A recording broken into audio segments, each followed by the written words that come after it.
Welcome to twinkles kitchen. இன்றைக்கி நம்ம நாட்டுக்கோழி குழம்பு சிம்பிளாக எப்படி பண்ணுறதுன்னு பார்க்கலாம். அதுக்கு தேவையான பொருள் என்னென்னு நான் ஃபஸ்ட்டு காமிச்சிடுறேன். நான் 3/4 கிலோ நாட்டுக்கோழி நல்லா மஞ்சள் உப்பு போட்டு கழுவி வச்சுருக்கேன், அதை எடுத்துருக்கலாம்.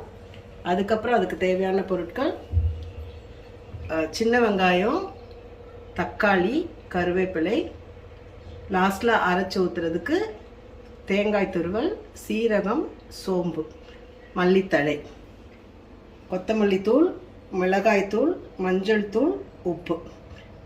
தேவையான அளவு எண்ணெய் எடுத்து வச்சுருக்கேன். ரொம்ப சிம்பிள் இது. இஞ்சி பூண்டும் தேவை கிடையாது, பட்டை கிராம்பும் தேவை கிடையாது. கிராமத்து ஸ்டைலில் சூப்பராக இருக்கும். வாங்க பார்க்கலாம். வாங்க இப்போ நம்ம நாட்டுக்கோழி குழம்பு எப்படி பண்ணுறதுன்னு பார்க்கலாம். ஃபஸ்ட்டு தவா காய வச்சுருக்கேன். தேவையான அளவு எண்ணெய் ஊற்றிக்கோங்க. எண்ணெய் கொஞ்சம் காஞ்சதும் சோம்பு கொஞ்சம் போடுங்க.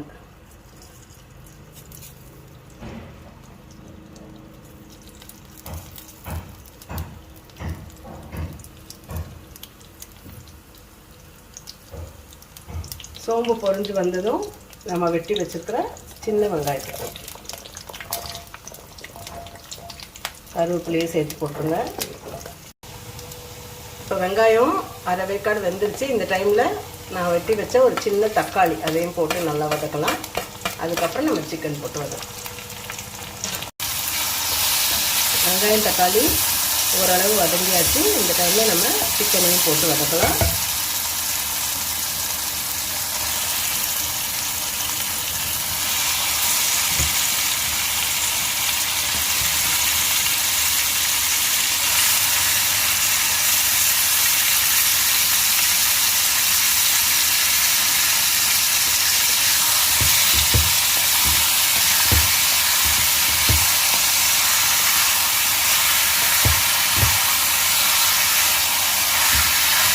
இது ஒரு நல்லா ஹாஃப் பாயில் ஆனதுக்கப்புறமா நம்ம மிளகாய்த்தூள் மஞ்சள்தூள்லாம் போடலாம். நல்லா சிம்மில் வச்சு நல்லா வதக்கிட்டே இருங்க.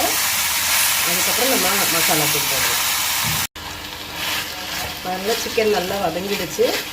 இந்த ஸ்டேஜில் இதுக்கு தேவையான மிளகாய்த்தூள், மஞ்சள் தூள், மல்லித்தூள் போட்டுடலாம். நான் எடுத்து வச்சுருந்த மிளகாய்த்தூளில் 3/4 போட்டேன். மஞ்சள் தூள், மல்லித்தூள் போட்டு திருப்பி கொஞ்சம் நேரம் நல்லா வதக்கிட்டு அதுக்கப்புறம் தேவையான தண்ணீர் ஊற்றணும். ஃபஸ்ட்டு நான் வதக்கிட்டு தண்ணி ஊற்றும்போது உங்களுக்கு காமிக்கிறேன்.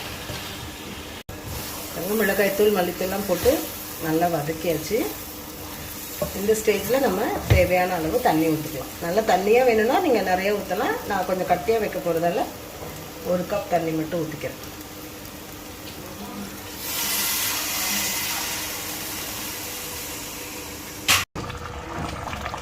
சிக்கன் குழம்பு நல்லா கட்டியாக ஆகிடுச்சு.